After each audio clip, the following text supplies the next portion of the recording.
I put my phone down, sighing heavily. I had just been speaking to my father, Spence. He told me he wasn't going to make it to Stephanie's for Sunday lunch tomorrow. He sounded tired and worn, but then again, he always sounded like that. I couldn't blame him. I felt the same exhaustion myself. We had carried it with us for years. The memories we held, the nightmares we had survived. He told me Mom wanted to go away, maybe to the mountains for a while. She wasn't doing well these days. It seemed like every week she was trying a new medication. The nights were the worst. My father had quietly admitted this to me. The tossing and turning, the fearful glances at the door, jumping at every sound. For my father and I, the passage of time wasn't enough to erase the fear that was seared into our minds like a brand. Stephanie seemed to be doing the best out of the four of us. She was happily married, and her baby twins were almost 3 months old now. She had named them Jack and Jill. She thought it was cute, and I thought so too. Her husband Louis was a good guy. He took care of them. A selfless, strong man who put his children and wife before all. I sat in the darkness of my apartment, glancing at the clock. It was almost 11. I thought about retiring for the night, but instead got up and poured myself a shot of rum. I downed it without even thinking and let the heat settle my worn mind. I went to go to the bathroom and heard my phone ringing from where I had left it on the couch. I went to pick it up, expecting it to be my father again. It was Stephanie. Why is she calling me this late? I thought to myself, immediately going full alert. I placed the cell to my ear. Hello? Steph? It was silent for a few moments, something rubbing against the speaker. Then my sister's voice trickled through the line, terrified and thin. Matt? My brow furrowed. Yeah, I'm here. Is everything okay? More heavy breathing. Then a thick whisper. Matt, he's here. The line went dead. My heart began to race, fear suddenly roaring in the silence. I stood in the dark, a phone pressed to my head, eyes growing wide. Oh no. Jesus Christ, please, no, not yet. I immediately redialed Stephanie, but it went to voicemail. As I placed the phone down on the counter, I realized my hands were shaking. I poured myself another shot of rum and threw it back. I began to pace, trembling in the dark, mind spinning. It was everything I had ever feared, but it was too soon. Way too soon. Oh, fuck. I collapsed on the couch and tried to call Stephanie again. It rang once, twice, and then it picked up. Steph, tell me exactly what's going on. Are you okay? There was no response, but I could hear something in the background, muffled and urgent. Tears were forming in my eyes. Jesus, Steph, please, tell me you're okay. Then a voice like cold silk. Hello, Matt. Oh, it has been some time, hasn't it? Recognition blasted through me like an icy wind, swirling through the depths of my mind and ripping apart every horror I had ever witnessed. Bile lurched in my stomach and sweat broke out across my forehead. Voice trembling, I asked in a whisper, Tommy?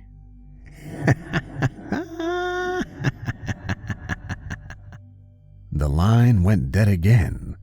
I stood up, clawing at my hair, vomit threatening my throat. No, this wasn't happening. Please, damn it.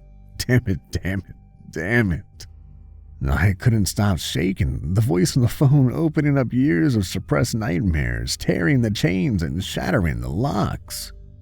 I collapsed on my knees and vomited onto the floor, unable to hold it back any longer. I stared at nothing, bloodshot eyes blinking rapidly. 5 more years. I couldn't. I couldn't do it. I screamed, pounding the floor with a fist. I got to my feet and snatched my keys from the countertop. Stephanie only lived a couple of minutes away. I wasn't going to let this happen. Not again. I slammed the car into park, panting. Stephanie's home was lit up like a distress beacon, but the drapes were drawn across the front windows. I couldn't see any signs of movement, no shadows, nothing. I wrung my hands, racking my brain. What exactly was I gonna do? What was my plan here? I just knew I had to do something. I wasn't gonna let my sister's family suffer like ours had. And what about Lewis? He would have no idea what was going on. He would fight back. Oh no. Taking a deep breath, I opened my car door. The cool night air hitting my face like a splash of water. My sister's street was dark, the quaint line of single-story houses lining the road like blacked-out bricks, except for Stephanie's. Rubbing my hands on my pant legs, I approached the front door, heart hammering in my chest like a wild drum. My throat was dry and a voice in my head screamed to just go back home, but I couldn't. Not until I knew Stephanie and her family were okay. Maybe I could... Oh, fuck. Maybe I could what? I was standing before the front door. I ran a hand across my forehead and then knocked. It sounded like gunshots in the night. I pressed my ear to the door, but I couldn't hear anything through the thick wood. As I raised my fist to knock again, the lights in the house went out. I pounded on the door now, terror and urgency detonating in my chest like a bomb. Stephanie, it's me, Matt. Come on, open up the door if you can. And suddenly I heard the deadbolt turn. I stepped back as the door cracked open, breath rushing from my lungs like a discarded balloon. Two blue eyes shined from the darkness, glowing like crystals of fire. And then a voice, smooth as cream. Ah, a little late for a visit, don't you think, Matt? Staring into those burning blue eyes, hearing my name from his foul lips, it took everything I had to keep standing. Where's Stephanie and the babies? Where's Lewis? I finally choked out, frozen on the front steps, unable to look away from his eyes gazing at me from the black. We're all here. Just get in. Reacquainted? Aw, Lewis wasn't very welcoming. What have you done?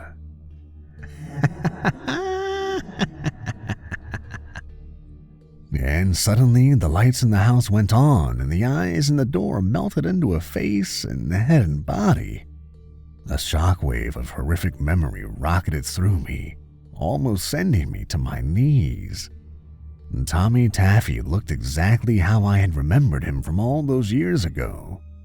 His short blonde hair, the small nub jutting from his face where his nose should have been, the eerie strip of seamless white where his teeth should have been, and his ever-glowing blue eyes, so intense that they threatened to drown me.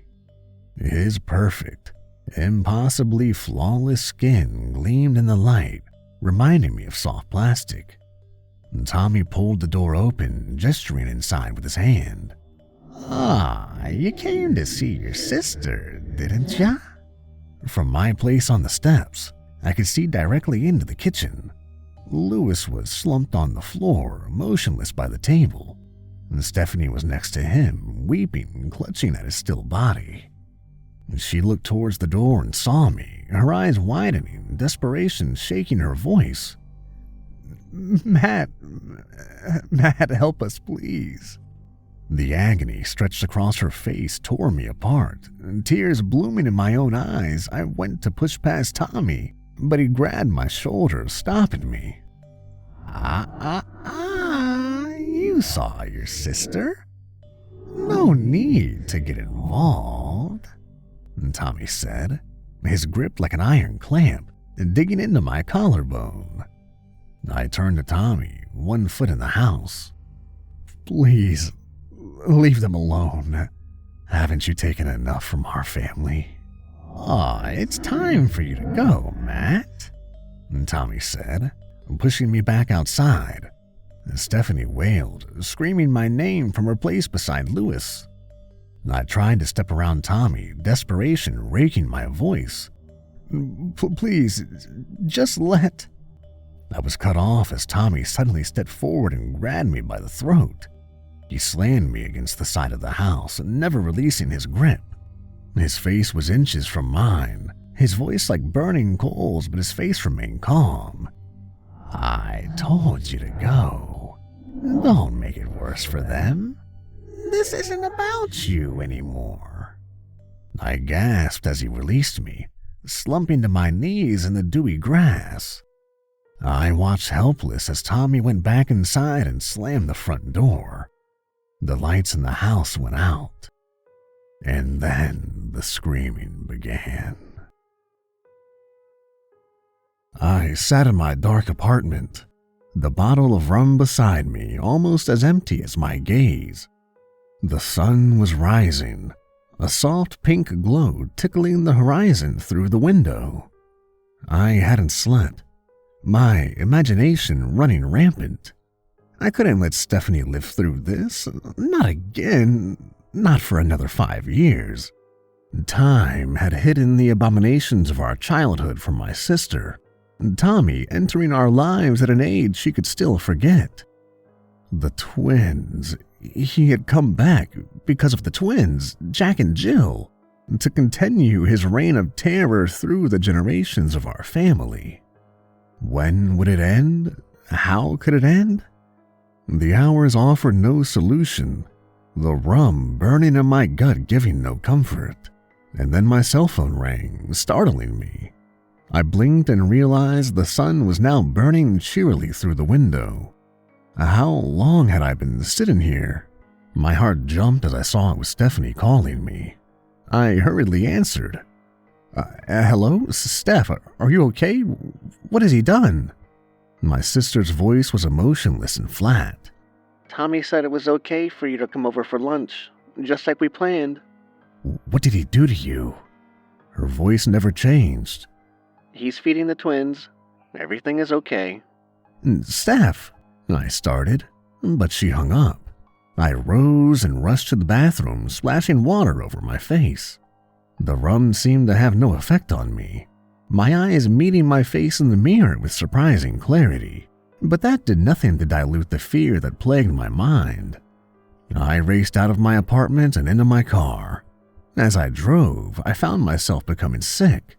Claws dug into my memory and uprooted the past horrors I'd experienced at the hands of Tommy. I couldn't let Jack and Jill go through that. I couldn't let Stephanie watch her family slowly get torn apart. A couple minutes later, and I was parking in front of her home. I anxiously got out of the car and went to the front door where I knocked, and Tommy answered, a baby in each arm. Hello, Matt. Good to see you at a more appropriate hour. Come on in. Just seeing him touch the children made my skin crawl and my stomach clench, but I shut my mouth and said nothing. I walked past him and he kicked the door shut behind me, bouncing the babies in his arms and beaming down at them. Oh, beautiful children, aren't they? Tommy said softly, staring down into their faces. Where's my sister?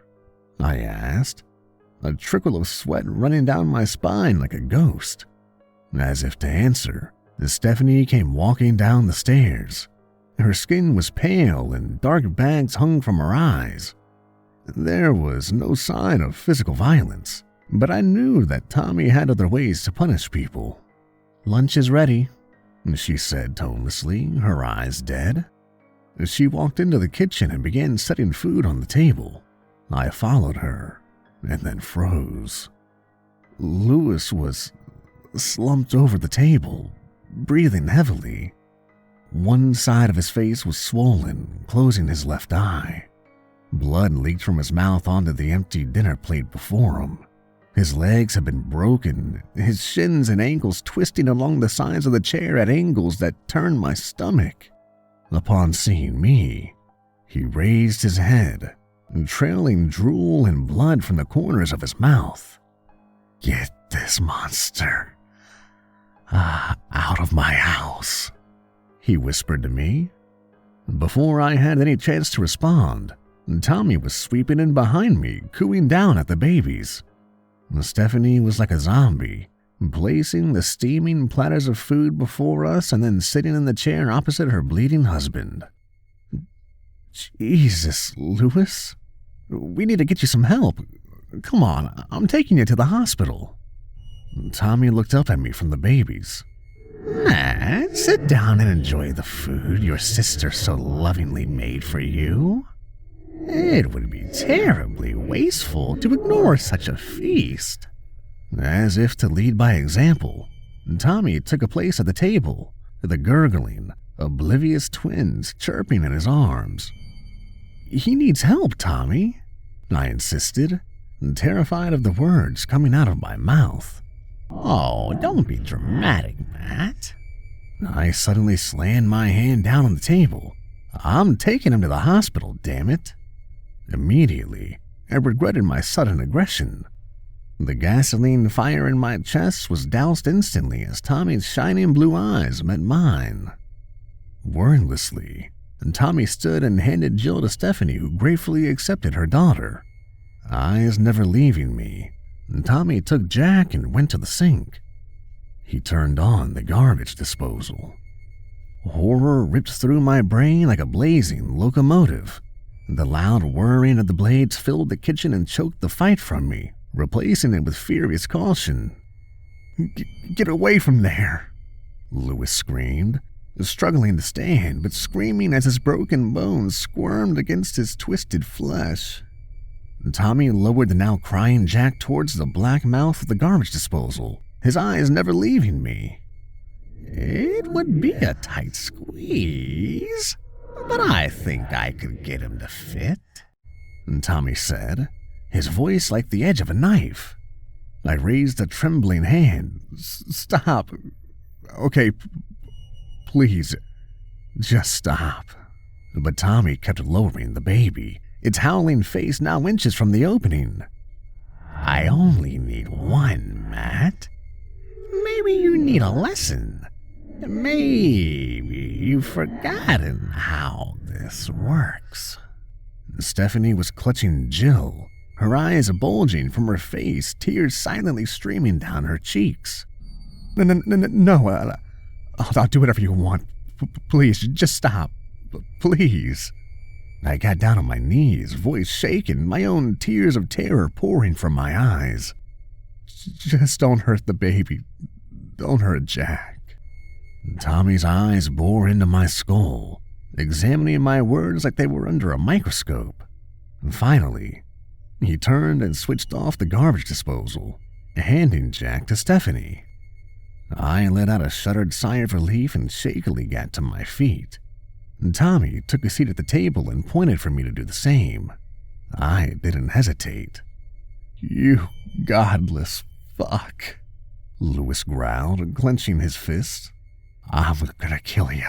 I'm gonna fucking kill you." Tommy turned to him and I saw his jaw clench.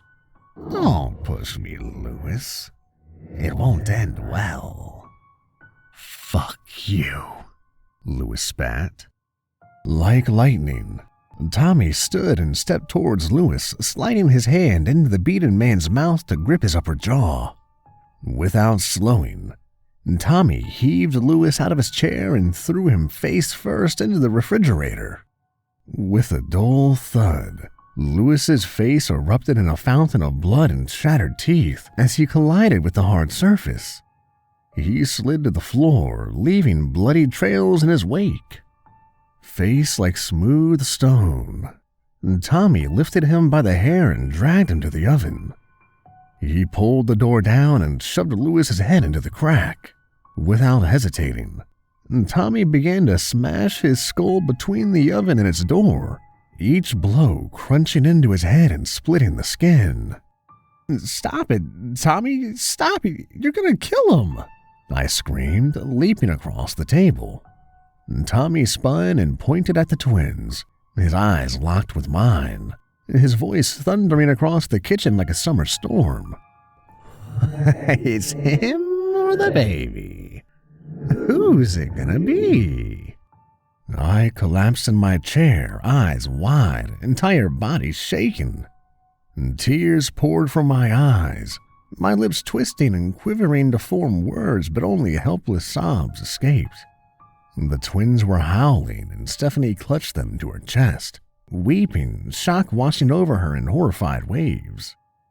I turned away, world rocking, ears filling with screaming and crying as Tommy crushed Lewis's head with the oven door.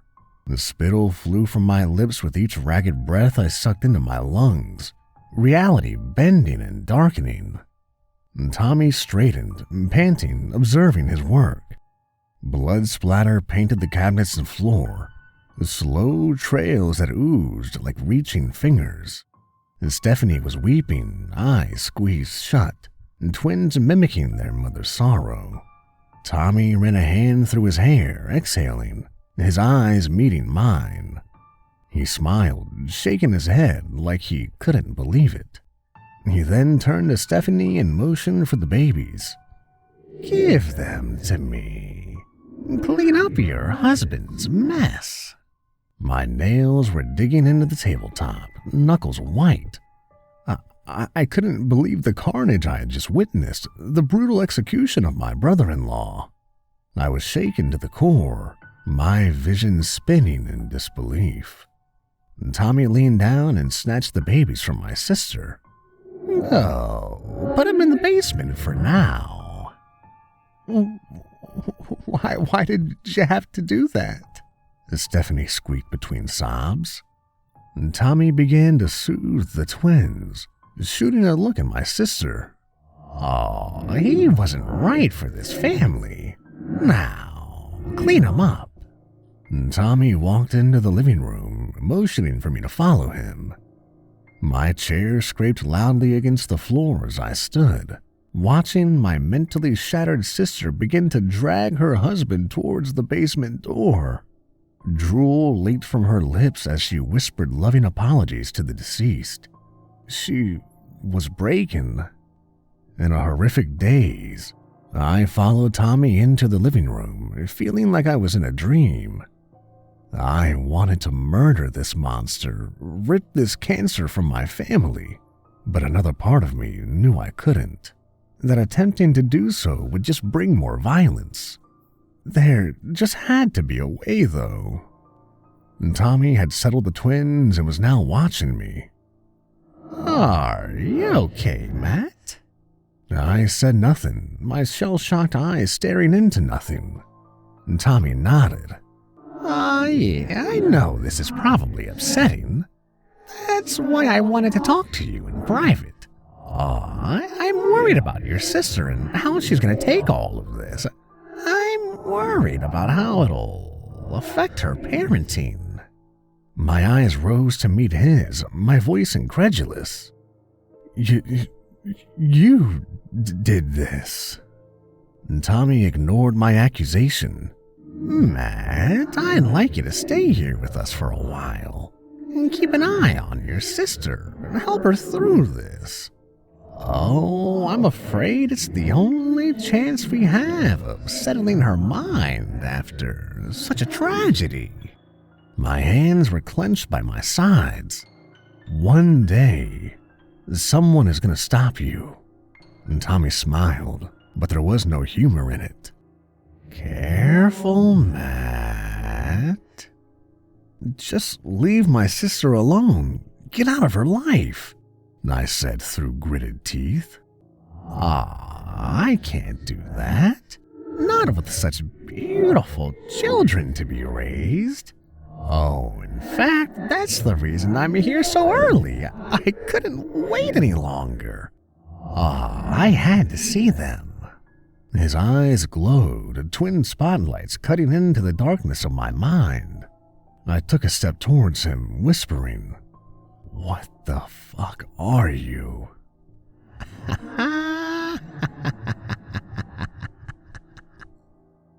I stayed with Stephanie that night. It had taken her almost 3 hours to clean up Lewis, and when she was finished, she went to her bedroom and collapsed.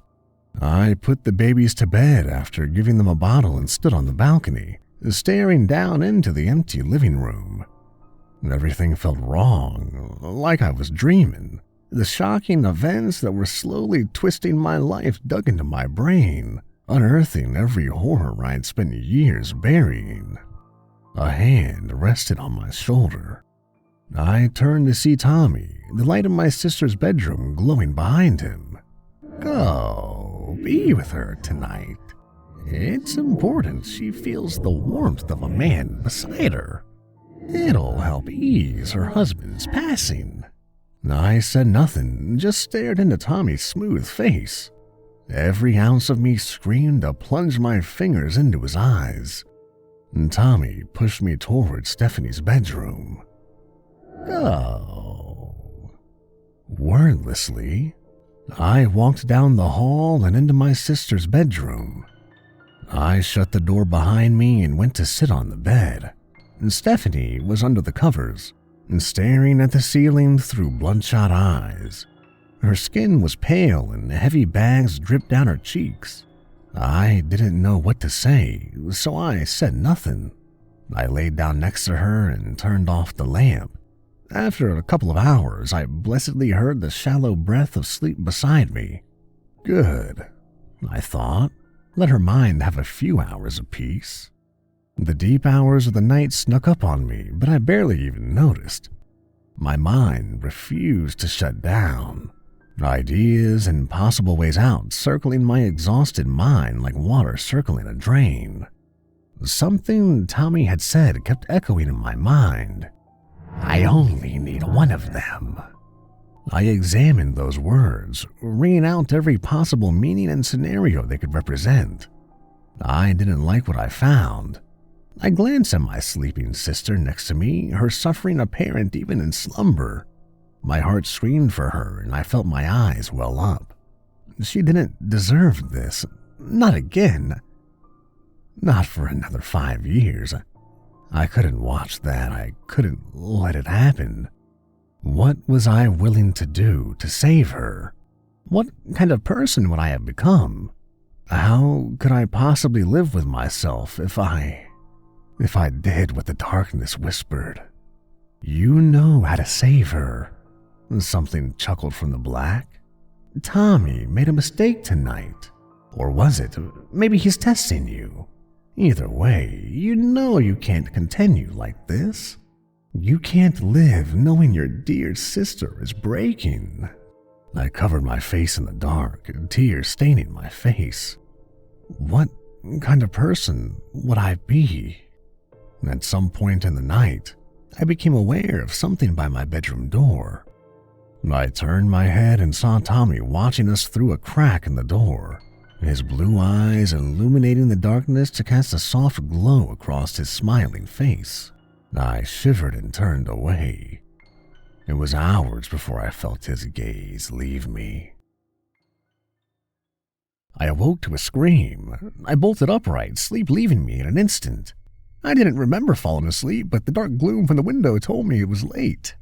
I glanced at the clock on the bedside and saw it was almost 10. Rain threw itself against the house, a wind slamming angrily against the windows. Another scream shot me out of bed. It was Stephanie. I looked at the empty bed and my heart began to race. I sprinted out of the room and into the hallway. Tommy was marching up the stairs, holding my sister by the hair. She was grasping at his wrists, tears running down her face in agony as he shook her, screaming down into her face. When will you learn? He howled, never slowing his step. My heart crawled up my throat and sickness boiled in my stomach. What happened? Tommy, let go of her. Still dragging my sister, Tommy ascended to the top of the stairs. He reached out and palmed my face, throwing me hard against the far wall. Stars exploded in my vision as my head bounced off the sheetrock, sending me to my knees. I'm sorry. I'm so sorry. I wasn't calling anyone. I promise. Stephanie howled as Tommy pulled her towards her bedroom. The police can't help you. Matt can't help you. Only I can help you. Tommy snarled. He threw her across the room onto the bed and turned back to me. Fury stretched his face and burned in his eyes. Your sister needs another lesson, he growled before slamming the door and locking it. I crawled to my feet, racing to the door. I jiggled the handle and pounded on the wood, screaming, begging. From inside, I heard something crash, and then my sister's voice arched and rose, reaching an almost animalistic height of hysteria. Tommy, stop. Tommy, please, just leave her alone. I cried, slamming myself against the door. It didn't budge, and my sister continued to howl. I spun in the hallway, clawing at my hair, eyes wide. Son of a bitch. My heart motored in my chest and my whole body shook. A sense of maddening helplessness and anguish threatened to overwhelm me. Stop this, my mind screamed.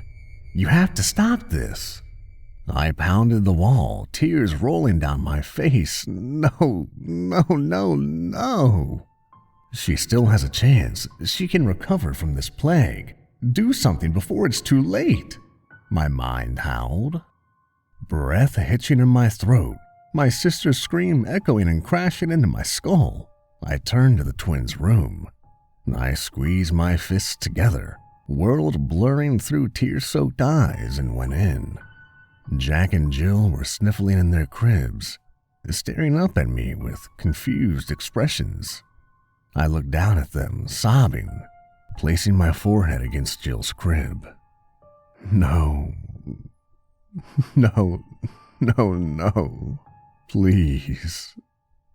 Please. I righted myself and reached down, stroking her soft cheek. Snot bubbled from my nose, a face a wet mess of agony and mental devastation. I'm so sorry, little one, I whispered, Stephanie's shrieks collapsing my willpower. But you can't understand the pain your mother is going through, what she'll have to endure. I love you and Jack with all of my heart, but I love my sister more. I picked up a pillow and placed it over the child's face. It took 48 seconds for Jill to die. Hoarse cries rattled my chest. Prayers of forgiveness poured from my lips. I went to Jack's crib and killed him. When it was over, I threw the pillow against the wall and slumped down to my knees, raining the floor with tears of horror at what I had just done. My mind cracked, ripping in two and bleeding sorrow and self-hatred through my body. Suddenly, something was roughing and hauling me to my feet. I coughed as a hand gripped my throat and slammed me against the wall. I blinked and stared through grief-stricken eyes into Tommy's enraged face. What have you done? He bellowed, shaking. Through the misery, a deep, murderous hatred blazed in my chest like wildfire. I leaned into Tommy, voice like hot steel. I'm freeing this family from your shadow. Screaming, I smashed my face into his as hard as I could. My vision blinked, the darkness quickly clearing under a storming rage. Tommy howled, stumbling backwards, clutching his own face. Something yellow and thick dripped from his mouth. He looked down at it, eyes growing wide. I knew you could bleed, I snarled, wiping the tears from my face.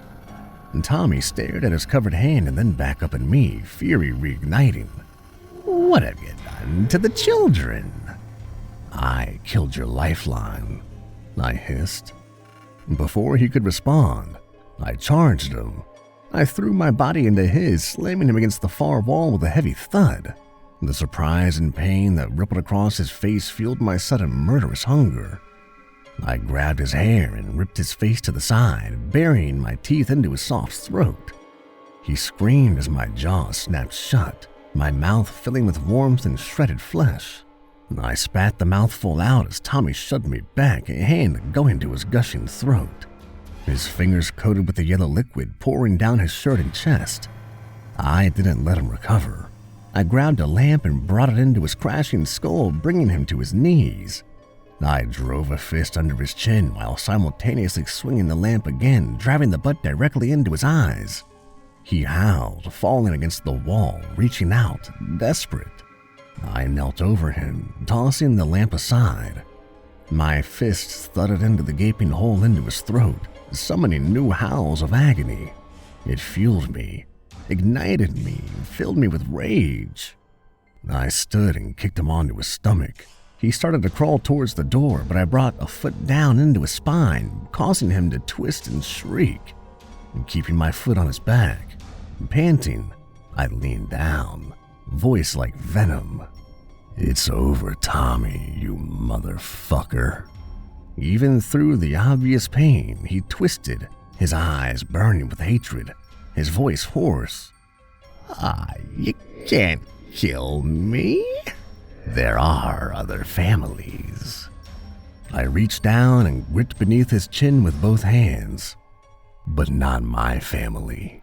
I pulled back as hard as I could, muscles straining and screaming, howling, thrashing.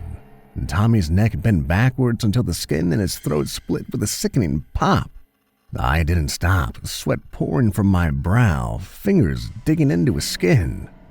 With a deafening crack, Tommy's spine broke at the base of his neck.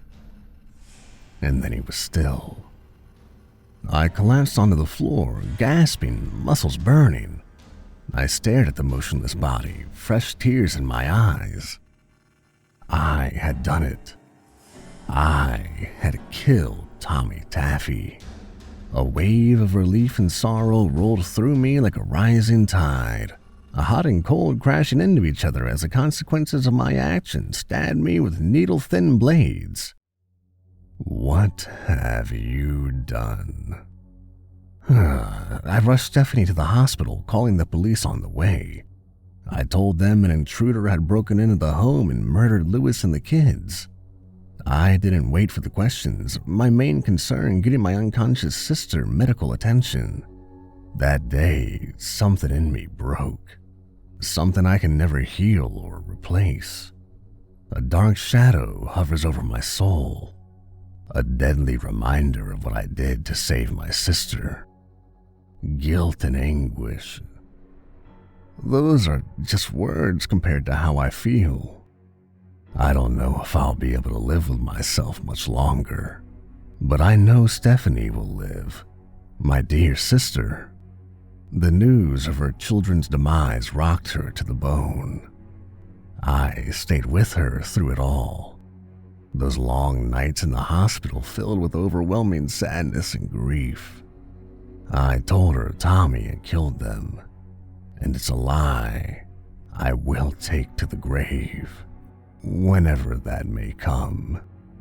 And when the sorrow threatens to kill me, I know deep down that Tommy is forever gone from our lives. Because of me, because of what I did, our family will die free from the shadow of that monster. That monster, Tommy Taffy.